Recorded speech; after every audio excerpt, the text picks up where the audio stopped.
Commander Velthara floated in the command chamber of her ship, the Shadowhunter, her 6 arms moving gracefully across the holographic controls. The Nexarian Empire had ruled this sector of space for over 3,000 years, and nothing surprised her anymore, until today.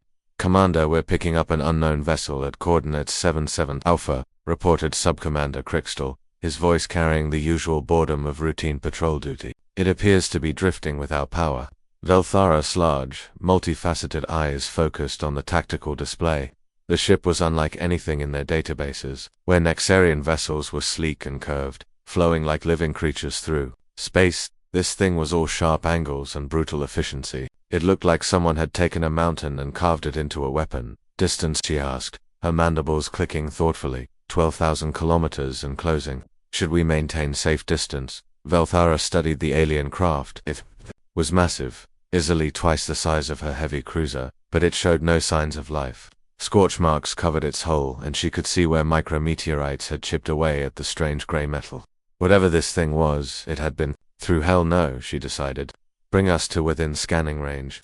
I want to know what we're dealing with." The Shadowhunter glided closer, its quantum engines making no sound in the vacuum of space. Velthara had seen many derelict ships over her long career, but something about this one made her nervous. It was too quiet, too still, like a predator, pretending to be dead. "Commander," her science officer Zephian called out from his position. "I'm detecting writing on the hull. It appears to be in multiple languages, but I can make out what looks like Tygok and some symbols I don't recognize."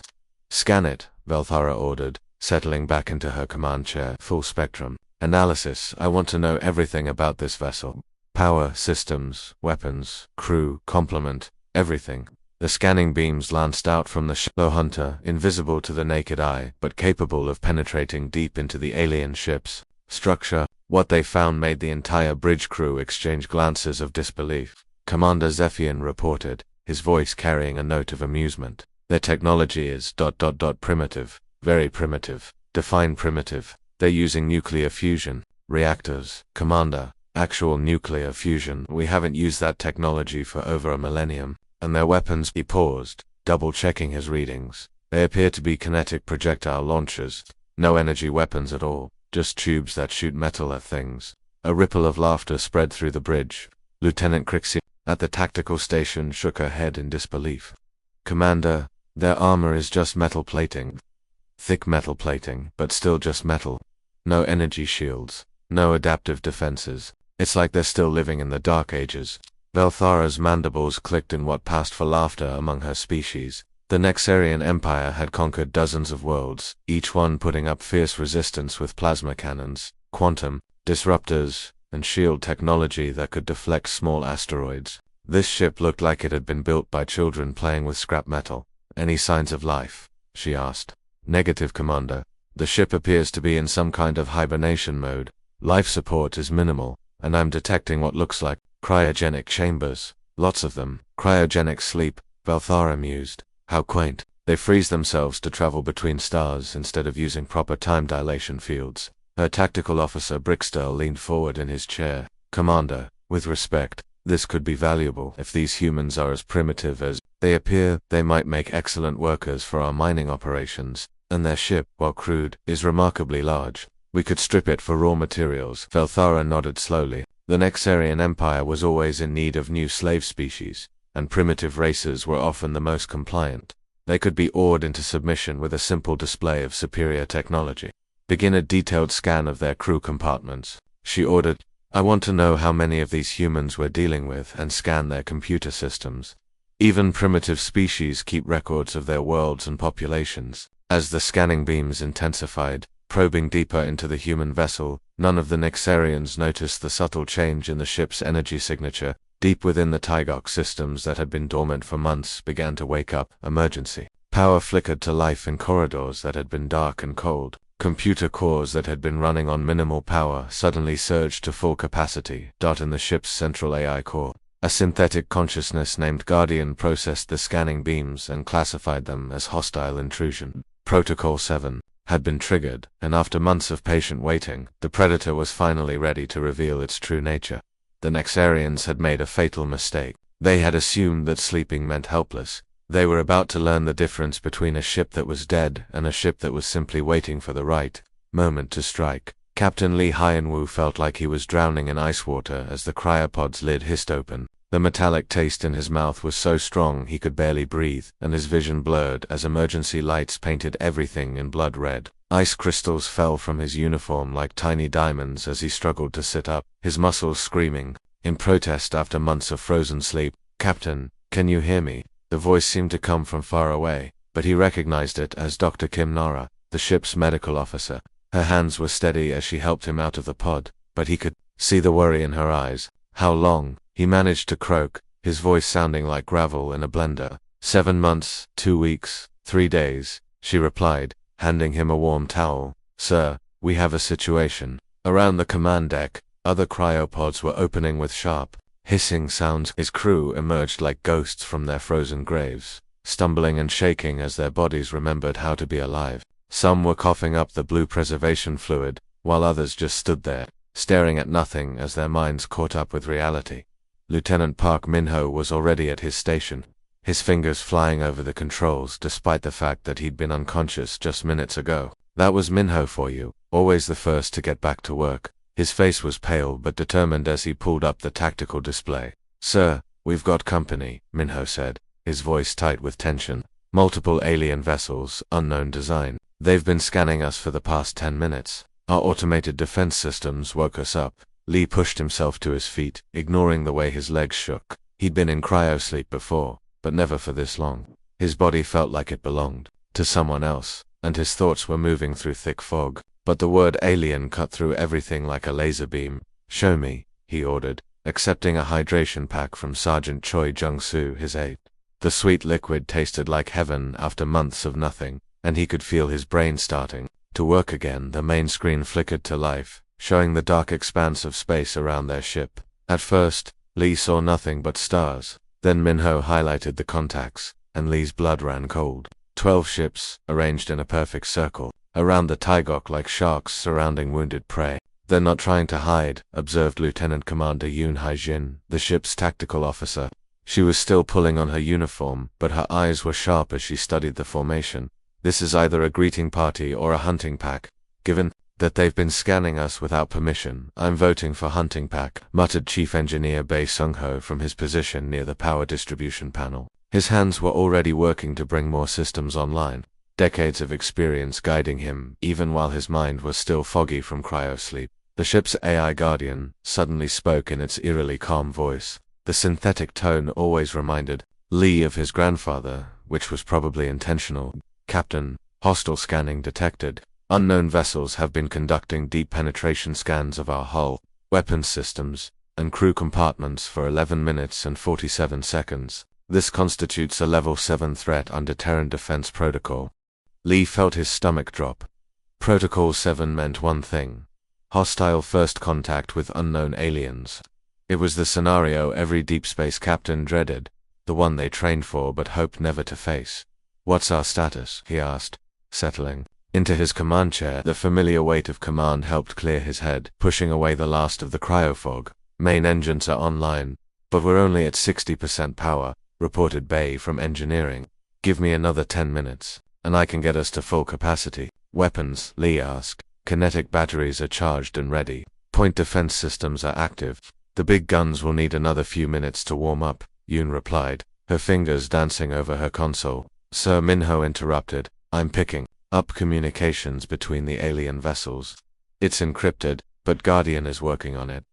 "Captain," Guardian's voice filled the bridge again. "Analysis of alien scanning patterns suggests they have classified our technology as primitive. They appear to be conducting salvage assessment scans." The bridge fell silent. Salvage assessment. That meant the aliens thought the Taigok was a derelict ship, ripe for the taking. Lee looked around at his crew of 37, all that remained. Of the original complement of 300, they'd lost so many good people on the failed mission to the Centauri system, and now they were limping home only to run into hostile aliens who thought they were helpless. "Guardian," Lee said quietly, "what's the recommendation for Protocol 7? "Full tactical awakening, sir. All weapons systems online, combat AI engaged, and implementation of Terran Defense Doctrine, Alpha." Lee closed his eyes for a moment, thinking of his wife and daughter back on Earth. They thought he was dead. Hell, maybe he was dead, and this was just some kind of frozen nightmare. But when he opened his eyes, his crew was looking at him with trust and determination, ready to follow him into whatever came next.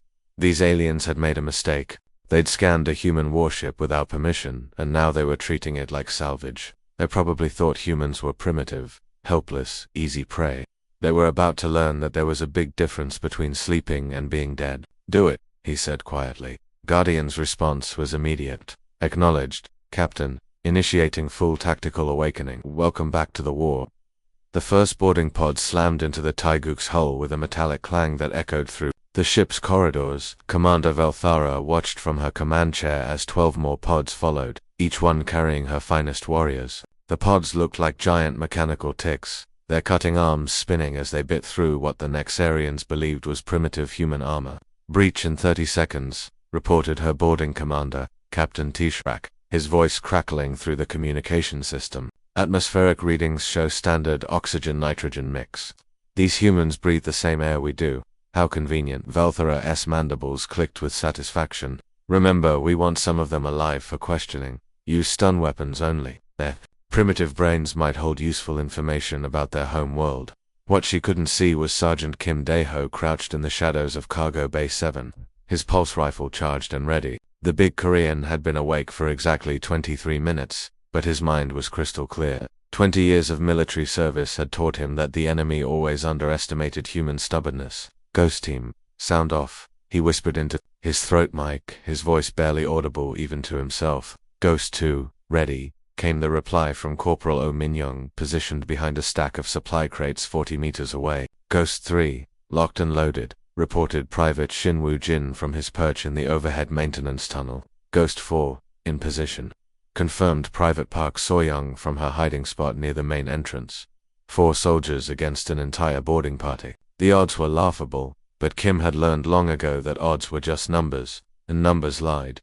The first boarding pod's cutting arm finally broke through the hull with a shower of sparks. The breach was perfect, exactly where Guardian had predicted it would be. The AI had been analyzing the alien cutting patterns and had guided the human defenders to the perfect ambush positions. "Contact in 5 seconds, Guardian's voice whispered through their earpieces. "Enemy is using energy-based cutting tools. Expect advanced personal shields and stunning weapons based on their technology profile." Kim smiled grimly. The aliens were about to learn that sometimes advanced wasn't better. Sometimes old-fashioned human violence was exactly what the situation called for.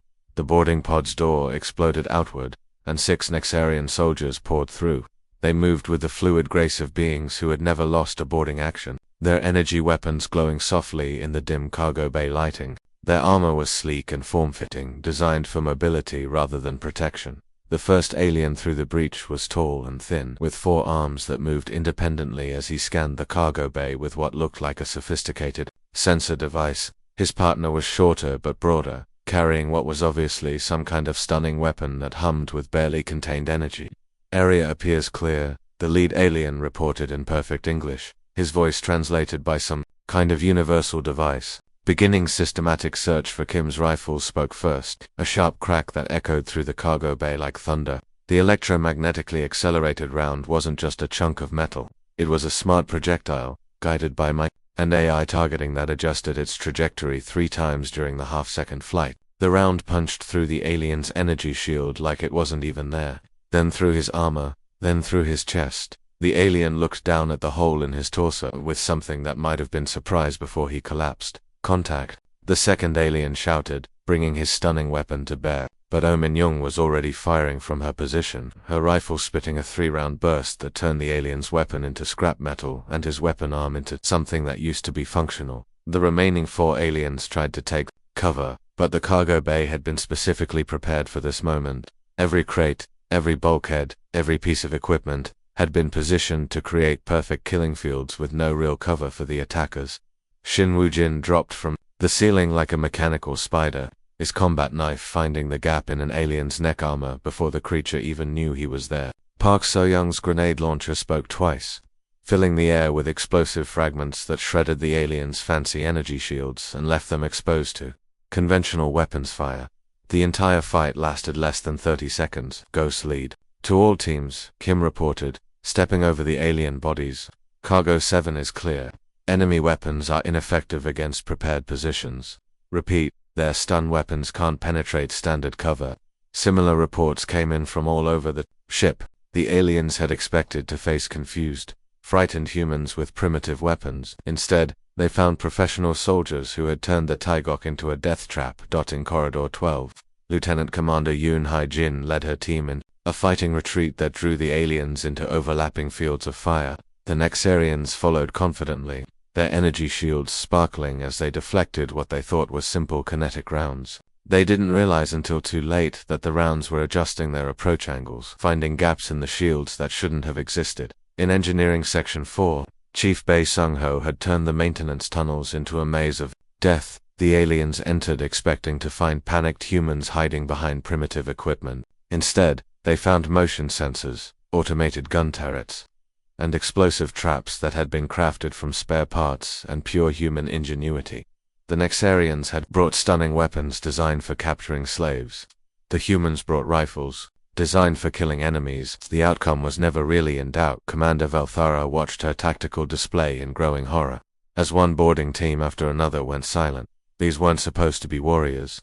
The scans had shown a primitive species with basic technology. How were they systematically destroying her elite soldiers? All teams, report status, she ordered, her voice tight with concern. Silence, then static, then nothing at all. In exactly 57 minutes, all 3 boarding teams had been eliminated. Not captured, not wounded, eliminated. The humans had fought with a cold, calculated brutality that the Nexarians had never encountered before. Captain Lee stood on his bridge, listening to the reports from his security teams. 36 enemy soldiers dead, 0 human casualties. The aliens had made the fatal mistake of assuming that primitive meant helpless. They were about to learn the difference. Commander Valthara's hands shook as she stared at her tactical display. 3 boarding teams, 18 of her finest warriors, simply gone. The communication channels that should have been filled with reports of captured humans were now broadcasting nothing but static and death. This is impossible, she whispered, her voice barely audible on the bridge of the Shadow Hunter. 36 soldiers can't just disappear. They have energy shields, quantum armor, weapons that can stun a charging battle beast from 100 meters away. Her science officer Zephian looked up from his console with confusion written across his alien features. Commander, I'm detecting massive power fluctuations from the human vessel. Their energy signature is changing rapidly. Valthara turned toward the main viewing screen, expecting to see the same dead-looking ship they'd been scanning for the past hour. What she saw instead made her blood freeze in her veins. The Taigok was transforming.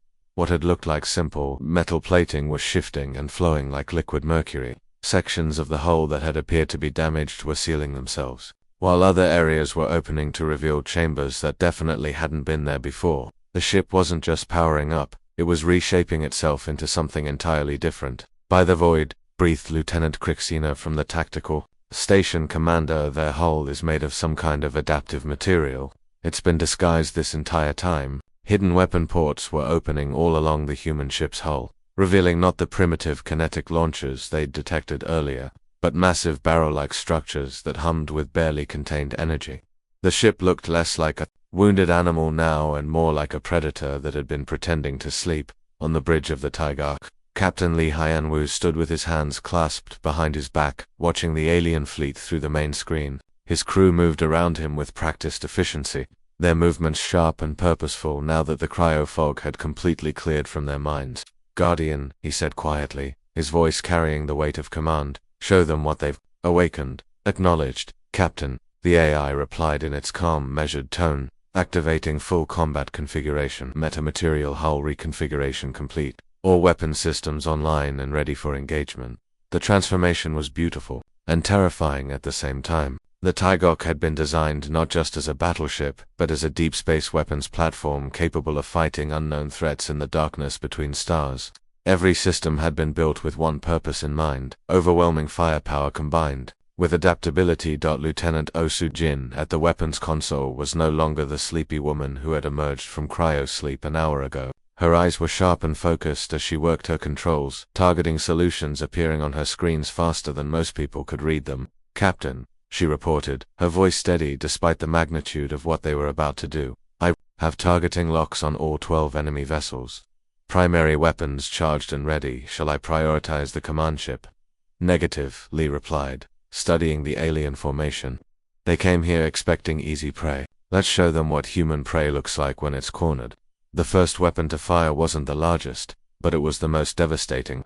Deep in the ship's belly, a magnetic acceleration chamber that stretched nearly a quarter of the ship's length launched a tungsten rod no bigger than a telephone pole. But this wasn't just any projectile. It was accelerated to 15% of light speed, turning it into a relativistic kill vehicle that carried more kinetic energy than a nuclear warhead. The rod crossed the space between the ships in less than a second. The Nexarian cruiser Bloodseeker didn't have time to raise shields, didn't have time to maneuver, didn't even have time for its crew to realize they were about to die.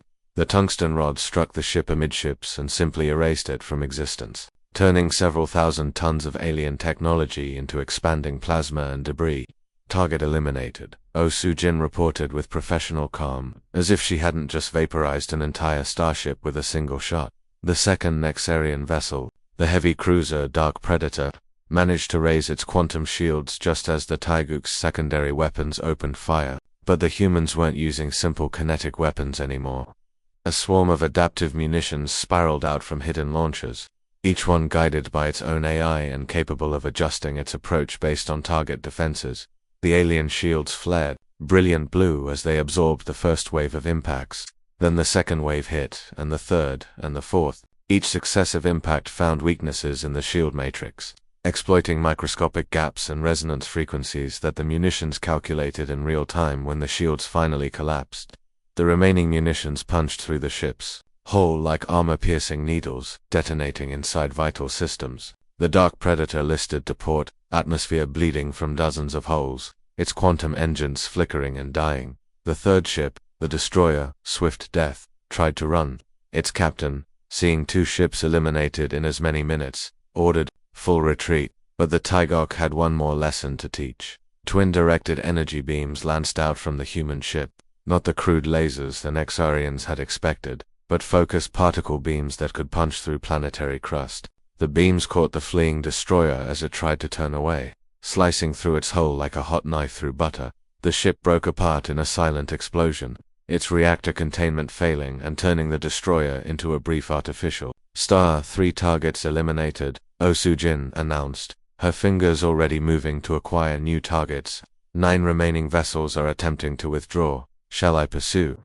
Captain Lee looked at the tactical display, watching the remaining alien ships scramble to escape. They were no longer the confident redditors who had surrounded his ship an hour ago.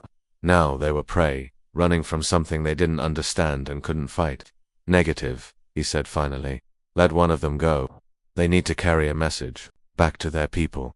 But he wasn't feeling merciful, he was being practical. The galaxy needed to know that humanity had arrived, and that despite what their scans might suggest, humans were very, very good at war. The Taeguk had revealed its true nature at last. It wasn't a wounded animal limping home. It was an apex redditor that had been sleeping in the dark, waiting for something foolish enough to wake it up. The Nexarians had found it, and now they were about to learn why that was a mistake they would never forget. Commander Valthera floated alone in the command chamber of her flagship, the Shadowhunter, watching in absolute horror as 11 of her 12 ships burned in the void. The debris field that had once been her proud fleet drifted past her viewscreen like metallic snow, each piece a reminder of how catastrophically wrong everything had gone.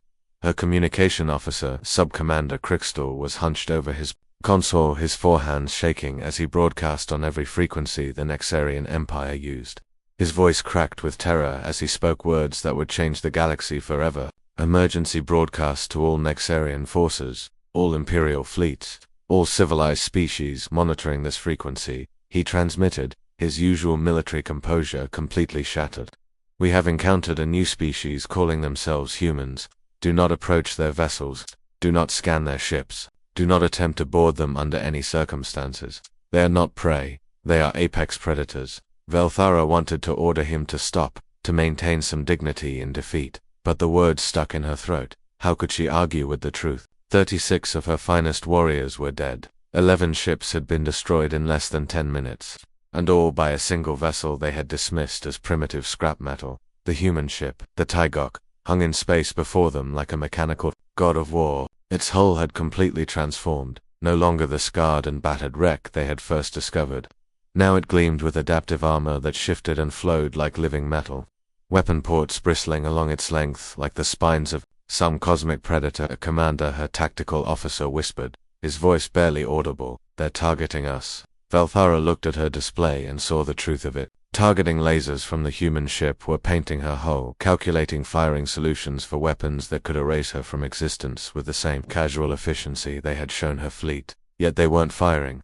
They were waiting. A communication request came through on standard diplomatic frequencies. Velthara stared at the blinking indicator for long seconds, her mind struggling to process what was happening. The humans wanted to talk. After demonstrating their overwhelming superiority, they wanted to have a conversation. "Accept the transmission," she ordered, her voice hollow. The main screen flickered, and suddenly she was looking at the bridge of the human ship. It was smaller than she had expected, more cramped than the spacious command chambers of Nexarian vessels. But what struck her most was the calm professionalism of the crew. These weren't savage barbarians drunk on victory. They were soldiers doing a job.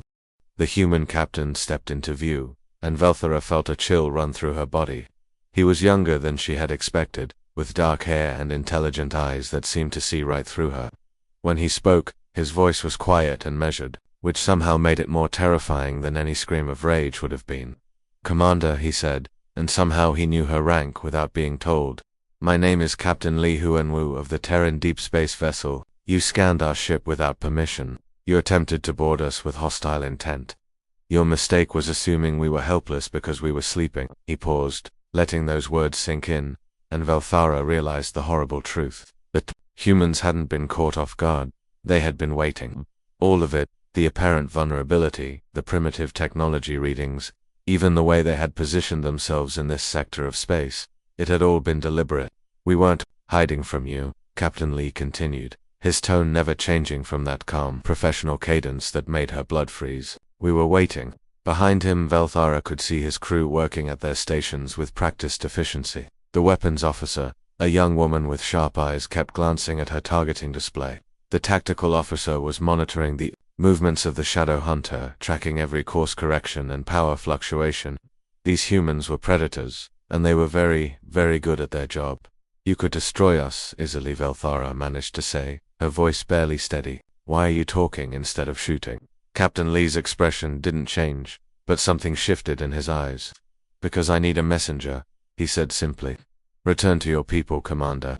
Tell them that humanity has entered the galaxy. Tell them we prefer peace, but we are exceptionally good at war."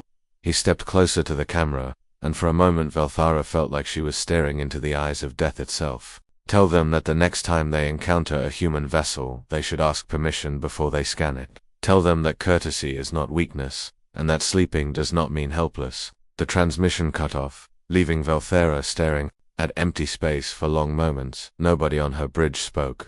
The magnitude of what had just happened was too large to process.